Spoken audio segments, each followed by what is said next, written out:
3 hours ago, while mourning families gathered at a funeral in South Lebanon, Israeli warplanes struck again.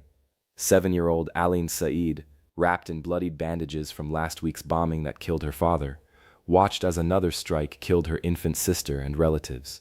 This happened on Wednesday, the exact same day a US-Iran ceasefire was supposed to bring hope to the region.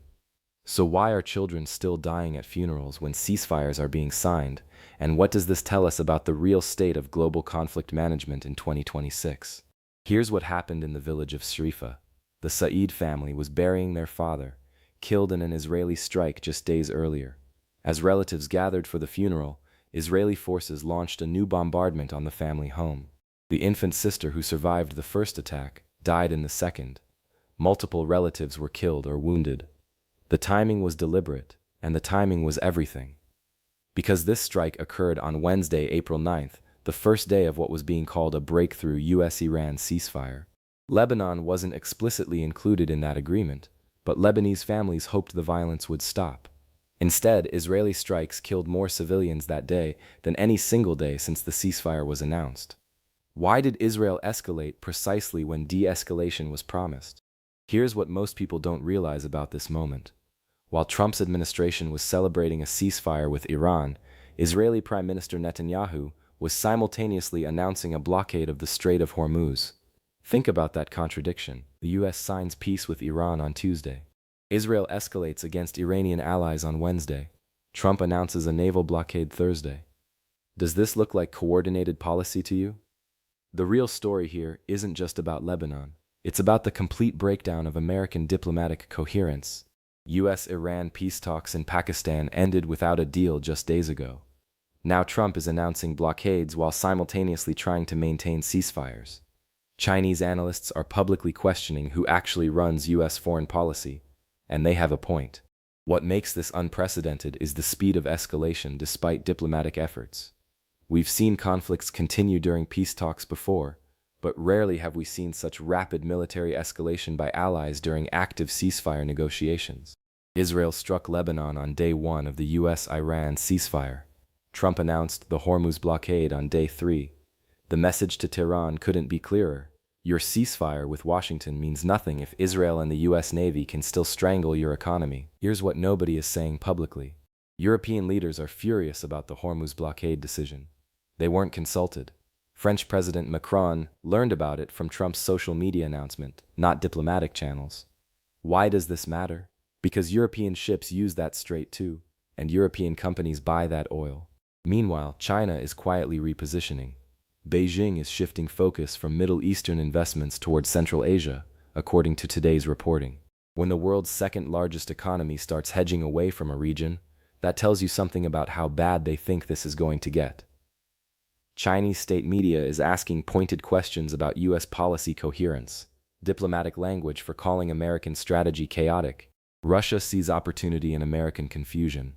Moscow is simultaneously dealing with its own ceasefire violations in Ukraine, while positioning itself as a more reliable partner to Middle Eastern states than Washington. The Kremlin's calculation is simple. Let America exhaust itself in contradictory policies, while Russia offers consistent, if cynical, support to anyone willing to pay. India faces a genuine dilemma. New Delhi needs both Israeli technology and Iranian energy, but Trump's Hormuz blockade directly threatens Indian oil imports. Expect quiet diplomatic pressure from New Delhi on Washington, not public statements but private conversations about the economic costs of this strategy. What does this mean for everyone watching right now? First, oil prices are about to spike again. The Hormuz blockade, even if partial, will drive energy costs higher globally. European consumers will pay more for heating. Asian manufacturers will face higher production costs. American drivers will see pump prices rise despite domestic production. Second, we're watching alliance systems crack in real time. European frustration with unilateral American decisions is reaching breaking points. When Washington makes military moves without consulting NATO partners, it weakens the entire alliance structure that has defined global security for decades. Third, humanitarian crises are about to multiply. The Saeed family represents thousands of civilian families caught between escalating powers. Lebanon's economy was already shattered. Now it faces indefinite conflict. Gaza's aid flotillas are sailing into increasingly dangerous waters.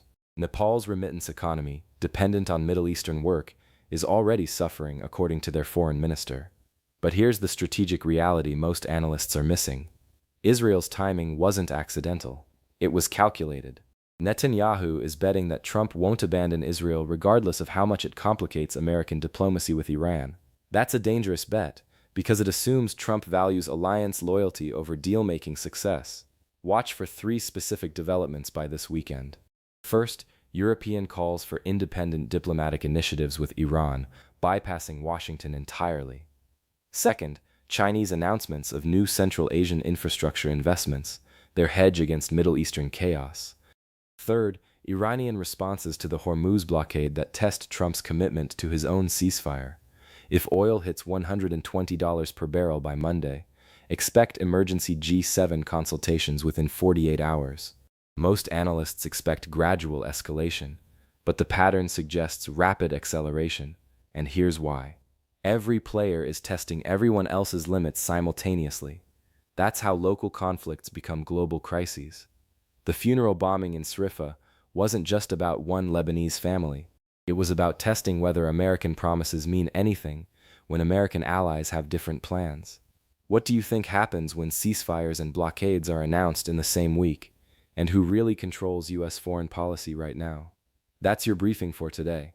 Subscribe so tomorrow's analysis lands in your feed the moment it goes live, and drop your thoughts in the comments. I read every single one.